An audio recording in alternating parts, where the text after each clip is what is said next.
Meudron, donc on se retrouve à La Rochelle, Oui. dans le cadre du Festival de Fiction TV. Vous jouez Claire Estrella dans Un si grand soleil. Déjà, vous êtes déjà venu aussi au festival ici. Est-ce que vous pouvez nous parler de l'ambiance au festival? Ah bah elle est excellente. Les centres dédicaces, Ouais. Alors c'est toujours très intense. Donc nous on arrive en général le vendredi, et puis le samedi, bah, on enchaîne les rencontres comme avec vous, avec d'autres journalistes, et puis surtout avec le public qu'on a peu l'occasion de voir pendant l'année. Donc c'est toujours agréable que cette interaction puisse se faire au moins une fois comme ça de temps en temps dans les festivals. Alors, vous avez intégré la série de Un si grand soleil depuis le début. Oui. Est-ce que vous pouvez nous parler de cette série? Pourquoi vous l'avez acceptée déjà? Et quelle différence il y a avec les autres quotidiennes? Alors moi j'ai accepté parce que d'emblée j'ai aimé l'idée de cette aventure, de lancer un projet, d'être à l'origine d'un projet. Voilà, c'était assez excitant. On n'avait pas finalement une visibilité énorme sur la diffusion, sur le titre, sur plein de choses. Mais on y est allé, le scénario était super, la motivation, voilà de toute l'équipe de production, l'envie de faire quelque chose de nouveau, d'apporter quelque chose de nouveau dans le paysage de la quotidienne. Voilà, bah ça m'a emballé. Je n'ai pas hésité à partir sur l'aventure. Le personnage de Claire, vous pouvez en parler parce qu'il y a eu de l'évolution. Oui. Son fils qui est parti, la mort de Myriam récemment. Il y a pas mal de choses. Ah oui, alors entre son fils qui est parti et la mort de Myriam, vous avez sauté beaucoup de choses. Il y a au moins 3 saisons, mais on peut pas tout résumer. Mais c'est ça qui est bien, c'est qu'on peut absolument pas tout résumer. Il s'est passé tellement de choses en 4 saisons. Claire a beaucoup évolué, a traversé des tempêtes. Elle a eu aussi des grands bonheurs. Enfin bon, voilà, le principe de la série qui est de retranscrire le quotidien des personnages et que chacun puisse s'identifier un petit peu à chaque personnage, quoi. Comment on se prépare pour un personnage comme le vôtre sur une quotidienne? Comment ça se passe? Comment on se prépare? Ben, on essaie de dormir le soir, pas trop tard, parce que les journées sont très longues. Parfois, on a jusqu'à 8-9 séquences avec beaucoup de textes. Donc, on a aussi le travail en amont avec les textes à apprendre. Donc, ça demande quand même une petite rigueur de vie, un minimum.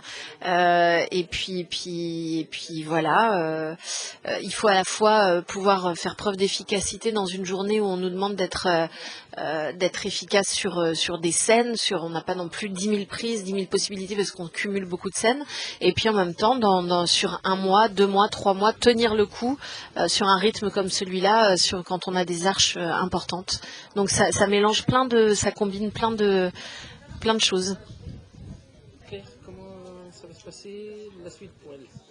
Ah bah alors ça c'est des petites infos. Moi j'espère que elle va sortir de cette espèce de spirale obsessionnelle avec Hélène et le mal qu'elle lui a fait, parce que c'est réel, hein, donc ses mots ne sont pas imaginaires. Elle a vraiment eu un réel trauma du fait qu'elle l'ait droguée, du fait qu'elle soit passée à peu de choses près de se faire violer. Enfin, c'est un vrai traumatisme pour elle. Là, elle vient d'en vivre un autre, une déferlante là, coup sur coup, avec la mort de son amie Myriam, qui était sa meilleure amie, la mort soudaine. Donc, elle est un peu en état de choc, Claire. Donc, à savoir comment va se dérouler la prochaine étape pour elle. Est-ce qu'elle va aller vers le positif, vers la lumière, vers la vie, la joie, sa vie de famille, ou est-ce qu'elle va s'enliser un petit peu dans ces traumatismes? Je ne saurais pas vous dire, c'est entre les mains des auteurs. Est-ce qu'on peut avoir un petit mot aussi sur Colline qui interprète? Ah oui, plus qu'un petit mot. Oui.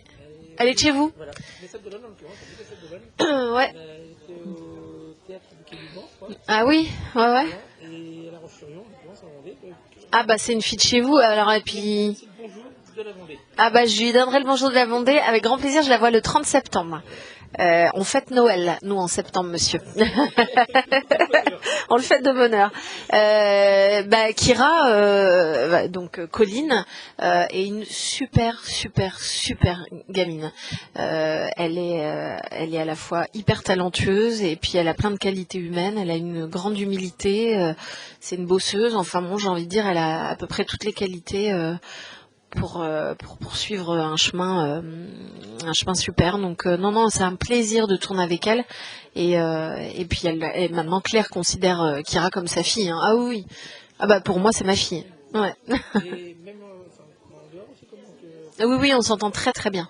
Mais tous les quatre, avec Fabrice, Kira, Taylor, on prend un grand plaisir à se retrouver, à tourner ensemble, ce qui fait partie des ingrédients un peu nécessaires justement pour tenir le coup quand il y a des sessions très intenses. L'image après derrière. Voilà. Complètement. Moi, je pars du principe que c'est évident que ça, à un moment donné, ça transparaît à l'écran aussi. Vos projets personnels, en dehors de l'Inséquence Grand Soleil, est-ce que vous tournez quelque chose en ce moment? Est-ce qu'on va vous voir dans... Alors, j'ai pas eu beaucoup de temps cette année parce que Claire a occupé la majorité de mon temps. Là, j'ai un peu plus de temps devant moi, donc je suis très contente d'aller faire un petit tour du côté de Cassandre, la série Cassandre avec Gwendoline Amon, Dominique Pinon, voilà. Et c'est prévu pour quand? Ah bah là, j'y vais dans une dizaine de jours là. Donc Ouais. pour l'année prochaine, certainement. Oui, bah après on connaît jamais vraiment les dates de diffusion. Parfois ça traîne, parfois ça va vite, mais ce sera à mon avis, le courant de l'année prochaine. Merci beaucoup. Bah merci à vous et le bonjour sera transmis à Colline. Merci, c'est gentil. C'est moi qui tiens?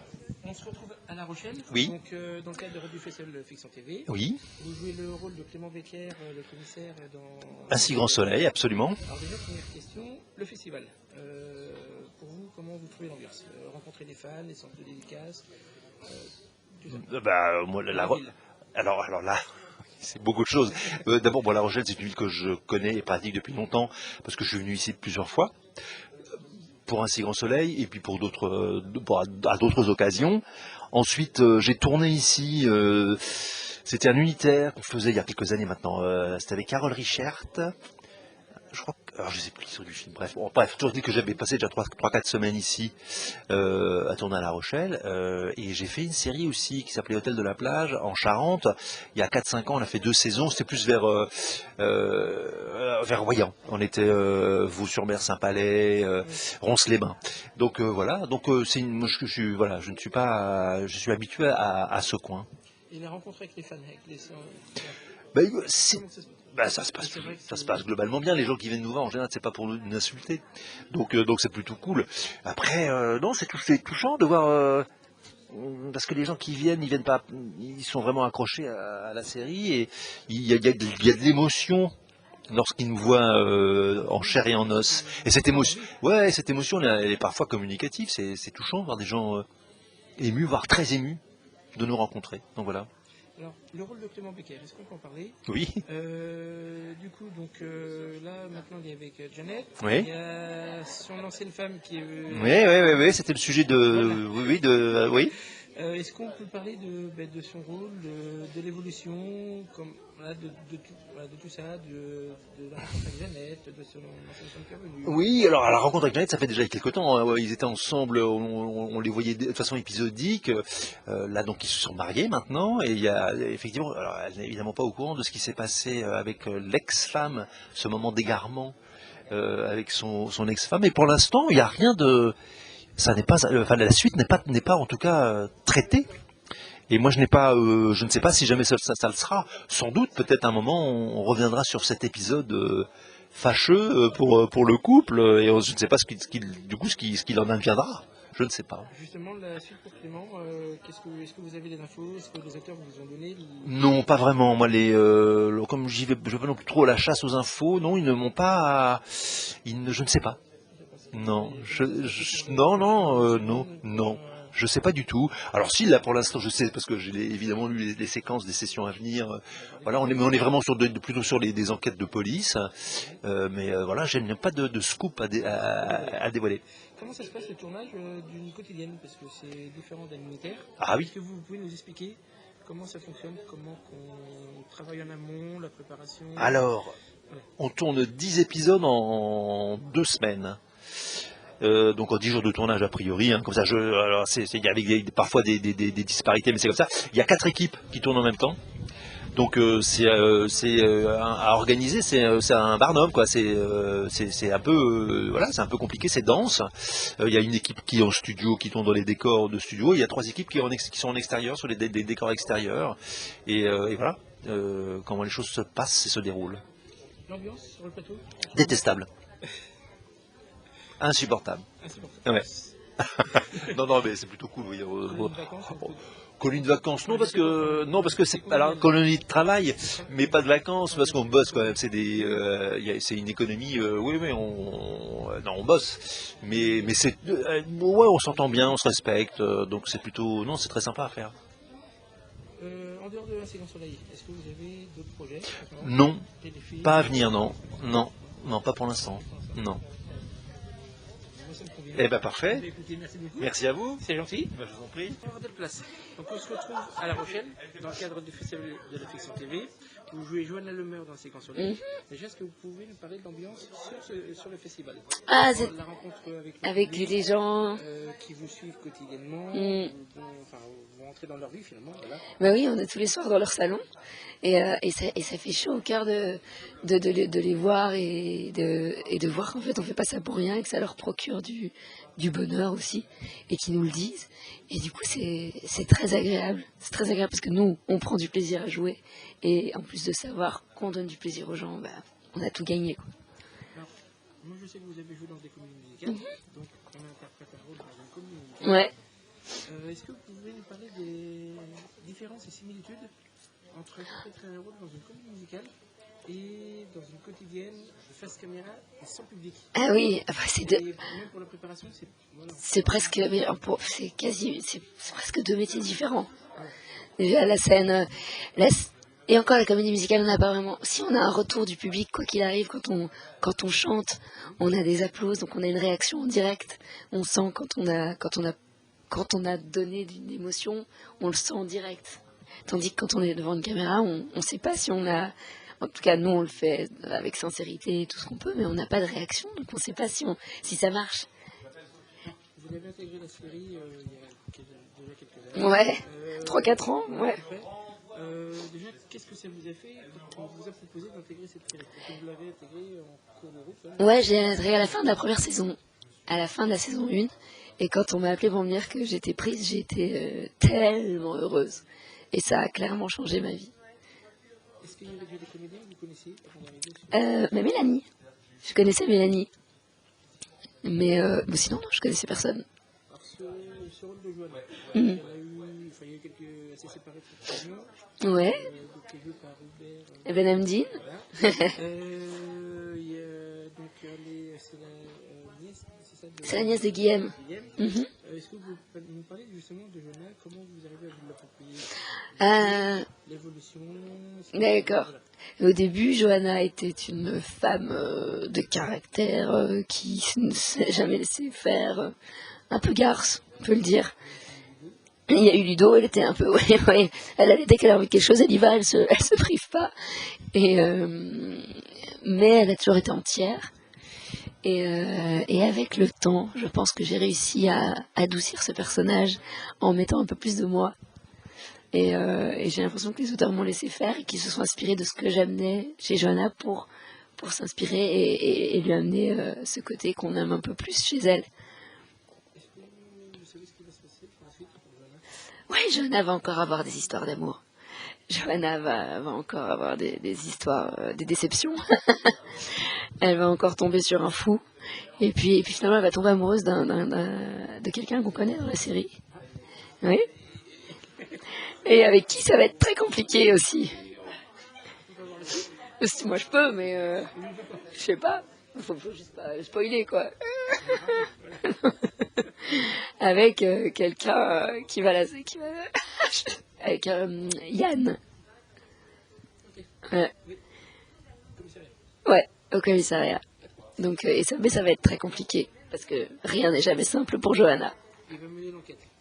Et on va mener une enquête ensemble et ça va être problématique.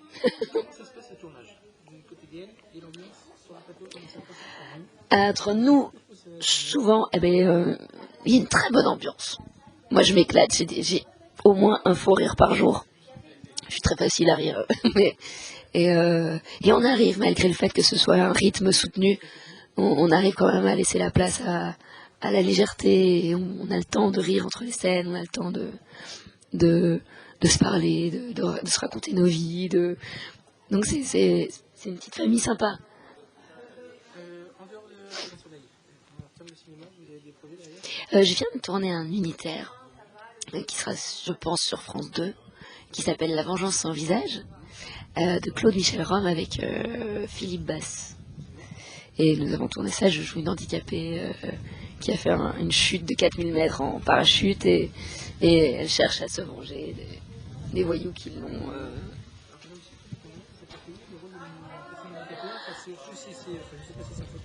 Il y a les deux, elle est en fauteuil, elle est en béquille, elle boite. Et que ce soit... Ouais, voilà. On essaye, moi je me rappelle quand j'ai su que j'étais prise, je marchais en boitant, j'essayais de me donner des défauts de démarche, j'arrivais presque à me dire que j'avais mal pour pouvoir le jouer. Et on se met vraiment dans la peau de cette personne qui a perdu plein de choses et... Oh purée, oh putain, pardon, non mais c'est horrible. Mais d'ailleurs c'est génial de traiter ce sujet-là. Je trouve ça, à travers un thriller, à travers un film policier, on arrive à traiter un sujet important. Ouais, parce que c'est... Ouais, voilà, exactement. J'ai pas vraiment, il faut, j'ai des chansons, j'en ai plein. Et comme je disais tout à l'heure, j'en reparlais, il me manque encore un petit peu de confiance pour pouvoir y aller seul, sur scène, et pouvoir assumer. Ah ben, évidemment, c'est plus simple. Et puis on est derrière un personnage. Là, j'irai en tant que moi chanter les chansons que j'ai écrites. Et c'est dur, parce que ça vient du cœur, c'est en général du vécu, oui. Mais comme je disais, je me dis que si ça me plaît à moi, ça doit forcément plaire à d'autres personnes. Donc il faudrait que j'y aille, et je vais y aller à un moment. Le public qui vous connaissait avant, est-ce que c'est bien qui vous suit aussi? Il y en a certains qui restent et qui suivent. Et sinon, il y a eu des nouveaux, forcément, qui se rendent compte petit à petit ou qui cherchent et qui se renseignent. Mais il y en a qui suivent encore. Et c'est chouette à voir. Bah, merci, avec plaisir. C'était trop sympa. Salut. Bonjour, Moïse Santamaria. Ouais, c'est ça. Donc, on se retrouve à La Rochelle. Donc, vous jouez le capitaine Léonie. Ouais, c'est ça. Soleil. On se retrouve à La Rochelle dans le cadre du festival de Fiction TV. Déjà, l'ambiance sur le festival. Comment ça se passe pour vous? La rencontre avec les fans? Bah, super. Très bien, j'avais déjà l'habitude un petit peu, c'est l'occasion de les rencontrer, comme je disais c'est l'occasion de rencontrer les autres gens du métier avec qui on travaille et qu'on voit pas forcément au niveau de la production, de la direction, tout ça, et puis de rencontrer le public évidemment, c'est ici qu'on rencontre le public. Alors, le capitaine Léonie, donc est-ce qu'on peut parler de lui? Donc du coup, déjà sur le père avec sa fille qui était en crise d'adolescence. Ouais. Au départ, vous n'étiez pas très chaud pour qu'elle s'en aille. Finalement, ah bah oui, il faut accepter. Hein. Vous avez aussi rencontré une nouvelle... Enfin, il y a eu Elsa, vous avez rencontré une nouvelle compagne maintenant. Ouais, Eve. Voilà, il y a beaucoup de péripéties depuis le début. Bien sûr. Hein. Dans la série depuis le début déjà. Ouais. Est-ce que vous voulez nous parler du personnage, de l'évolution de ces péripéties, enfin en tout cas des principales? Comment ça? C'est-à-dire, comment je l'ai... Comment vous vivez l'évolution du... Comment je les vis? Je les vis plutôt bien. Moi j'aime assez toutes ces évolutions. Ça en fait un personnage très humain qui passe par plein d'étapes et ça le fait évoluer et on voit que ce personnage évolue au fur et à mesure qu'il vit des choses comme nous dans la vie en fait. Voilà, donc voilà comment je le vois. Un peu je sais pas trop, voilà. Ouais. Ouais. Donc justement, la suite pour Manu. Ouais. Ah bah là il va rester avec Eve quand même, il y a un couple qui se fait, il va continuer à avoir ses péripéties au niveau de la police, ses aventures, on va avoir de l'action, il va prendre des risques dans pas longtemps, il va continuer à évoluer, il va continuer. Ouais, bah peut-être qu'il va y avoir une petite altercation avec Eve, et on verra, parce qu'elle va peut-être lui mentir sur quelque chose, et ça va pas lui plaire, on va voir ce qui va se passer. On n'en dira pas plus. On n'en dira pas plus, ouais. Comment ça se passe ce tournage sur le plateau, entre vous, l'ambiance? Ouais, super ambiance, très bien. Moi, je suis à la maison, hein. Ça fait 4 ans que je suis là, donc c'est une bonne ambiance. Je connais tout le monde. On travaille ensemble, hein, donc il y a vraiment une bonne ambiance. Ouais, une bonne ambiance. C'est du travail, hein. Après, il y a des jours où on est mieux luné que d'autres. Il y a des jours où c'est plus intéressant que d'autres, mais comme un boulot quelconque, quoi. Hein, après, on fait en sorte que ça se passe bien parce qu'on fait quand même un beau métier. On a la chance de faire ce métier régulièrement. Comment? Et de rendre les gens heureux aussi. Voilà, c'est important on rentre, on est chez les gens tous les soirs, quoi. Et donc en effet, ils nous disent que c'est un peu la bouffée d'oxygène, le moment d'évasion. Ouais, ça, on est assez heureux de ça. Enfin, moi, je suis assez heureux de ça. Et puis l'ambiance sur le plateau est assez bonne, ouais, bien sûr. Alors, oui, vous parliez que vous étiez depuis le début dans la série. Oui. Pourquoi vous avez accepté de participer à cette série? Parce que ça me semblait un beau projet pour travailler régulièrement dans le cadre d'un personnage principal récurrent et pour pouvoir y développer à moyen et à long terme une évolution dans ce personnage et vivre des aventures, voilà, rentrer dans une aventure, dans une famille de France Télévisions. Vous jouez le rôle d'un capitaine de police. Oui. Comment on s'approprie un rôle comme ça? Est-ce qu'on demande des conseils à des amis? Non, d'un point de vue de l'humain, un policier est avant tout un humain, comme un plombier est avant tout un humain, donc c'est pas parce qu'on est policier qu'on vit les choses différemment dans le cadre des émotions et de la psychologie. Par contre, dans tout ce qui est de l'ordre du métier, et dans certaines formes de rigidité qu'il peut y avoir ou de certains comportements, on peut demander l'avis de policiers. On peut aller passer du temps en commissariat réellement, comme je l'ai fait, soit avec ses amis policiers, soit même prendre l'initiative d'aller visiter la brigade des stupes, des mœurs, la brigade des mineurs. Je l'ai fait tout ça, d'aller faire du tir. Oui, voilà. Moi je pense. Ah oui, si on doit manipuler des armes, il faut forcément demander à des professionnels de nous montrer comment on manipule une arme. Si on ne sait pas, voilà. Moi j'ai été licencié de tir pendant 2 années. Là je le suis plus cette année, mais j'étais licencié de tir par exemple. J'ai manié un petit peu les armes et j'ai fait une journée d'immersion complète avec une brigade d'intervention. On a fait venir France 3 Occitanie d'ailleurs pour nous suivre. J'ai été visiter la brigade des mineurs pour leur demander quel était leur quotidien. Brigade des stupes aussi.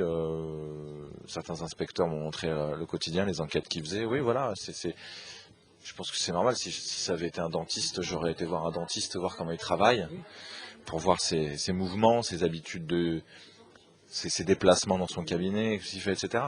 Pour les plaquages au sol, je crois que vous avez fait des sports de combat aussi. Moi je pratique des arts martiaux, ouais. Parce que voilà, justement, ça doit certainement. Ah oui, ça aide forcément, bien sûr.